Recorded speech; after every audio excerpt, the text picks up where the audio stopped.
সিন্ধু ভাই এই নিয়ে কিছু কথা বলেন। তো আসলে মানুষের সর্বশেষ ঠিকানাটা আসলে এই কবর।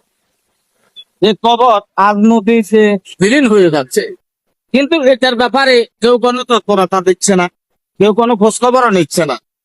শুধু ক্ষমতার জন্য মানুষ পাগল হয়ে আছে, কিন্তু ক্ষমতা এটা শেষ পর্যন্ত ক্ষমতা ছেড়ে যেদিন চলে যাবে সেদিন আপনাকে এই কবরে শুয়ে পড়তে হবে।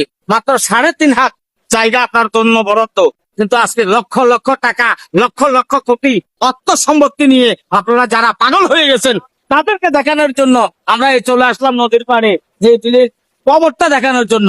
দেখেন এই কবরগুলো, কবরের লাশ আপনার ভাই, আমার ভাই, আপনার মা, আমার বাবা, আমার ছেলে সন্তানরা এই কবরে শুয়ে আছে, কিন্তু আজকে নদীর মাঝে সেই কবরগুলো বিলীন হয়ে যাচ্ছে।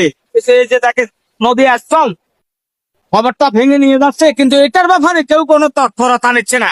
মাননীয় ঊর্ধ্বতম কর্মকর্তা যারা আছেন আপনাদেরকে দৃষ্টি আকর্ষণ করে বলবো, আপনারা এই ভাই এটা হলো দরবেশ বাজার পাশে, এটা চারণ ইউনিয়ন। আসলে খুবই দুঃখের সাথে, আসলে কি আপনাদের কি দিলে একটু লাগে না? আপনারা কি মানুষ না?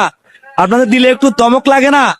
আমি বলবো পানি সম্পদ মন্ত্রী এনি চৌধুরী আছেন, আমাদের বর্তমান সরকার তারেক রহমান আছেন, একটু যেন ওনাদের দৃষ্টি নজরে এই ভিডিওটি সকলে শেয়ার করে দিবেন।